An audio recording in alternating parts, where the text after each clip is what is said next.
خوش دبه شونا خنجران، خوش نابه شونا خبران. دبی جن مروفه کی بلنگاز کو دبارا خواه بقش و قال شوات دکر هبو. صبی دچو بقودشه یا گندکت حتی ایوال دکاری بو بتنی پشتی قش برهف بکن. پاشی جی او پشتی قرشان لپی دکر و دعانی لبازار دفروت.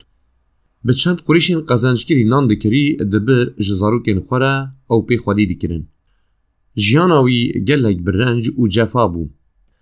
دبیجن دنافبرا گندیوی و باجر ده دحلک بو. تاو دارو بر بو لی کسی ندویری بو بچویانا وی دحلی. جبر کو شیرکی او دحلا قوری دکر و جتر ساوی شیری او در مابو آسی.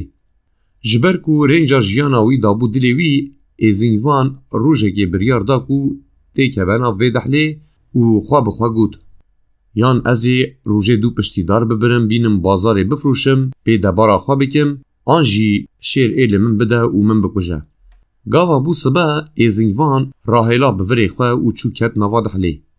ایزینوان داره که هشک دبینه دست ببرینا داره دیکه. بدنگ بور را همینی دکوه شیر. شیر تی و بالا خود دوی مروه ویلک کیفا وی جیره تی و دبیجه. برایو تو بخیر هاتی. کیفا من جتره هات. اف دارستان جتره برداییه. تو بکیفا خویی. کیفا ایزینوان جشیر را هات. بوری خواه وشان داره داره هشک آنی خواره پشتی خواه پیک آنی و کت بر لبازار فروت. دمکی روژه دو پشتیم بکیف پشتی دمکی جی کرکی خواه کری و روژه دو بار برن بازار فروتن. روشا ایزینوان باش بو. روژه که جی پشتی ایزینوان داره خواه برین وستیا. پشتا خواه دا داره کو بهنا خواه وده. شیر هات خواه دا ایزینوان دا حنگین خواه پیکرن. بهنا ایزینوان تاین بو و جشیر را گود. برایو دوری من هره بهنا گنی جدویدتی. خبر آوی ایشانیه که پر دا شیر. شیر هلچنی رابو راوستیا او گود. برایو در رابا بوری خواه به هیرس به همو هیزا خواه لناوا گوه من بده بلا از بمرم. گر تو نکی ازیتا بکو جم و گوشتی تجی بخون. داروان لخوا حزری و گود. ولا من خراب کر. کو از نکم اوی من بخوا. داروان رابو سر لنگکی به هیز بوری خواه دناوا گوه شیر دادانی شیر حری و لعردی دریج بو. داروان به هیز چو کری خواه آنی بار کر جدارستانی درکت چو باجیر. دمک دریج درواز بو. داروان نهات ایزنگان تشت نماکو پی دبارا خواه بکه. کرا خواه فرود و دیزا به پشتیان کد. جبرکو داروان برنگاز کده بو کراسی بری پشتی دمکی هجاری دی سال دلیوی دا خواه بخواه گود. ازی هرم ناف دحلی. اگر شیر مربه دحل آمنه.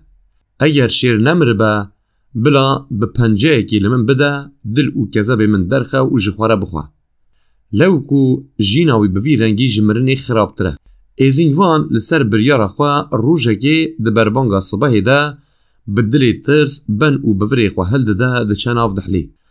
گاوا لبر داره که رادوسته و بوری خواه بوشینه میزه دکه کو شیر ده سر ویر راوستیایه و ده بیجه. برا تو بخیر هاتی. دیزا اف دحل جتره برداییه. ایزینوان دیزا دار کشاندن برن لبازار فروتن روشاوی آبوری باش بو. روژه که دیزا ایزینوان دار دبرین. شیر هات کت سر چونگان سری خواه دریجی داروان گر ناوا هر دو گوه خواه نشانی وی دا او گود. برا بنیره کاشونا بور هیا یا نا. داروان بطرس لسری شیر نیری گود. نا دوست نمایه. شیر گود. برا شونا بور خوش بو لی شونا او شورا ته هینا وکریه.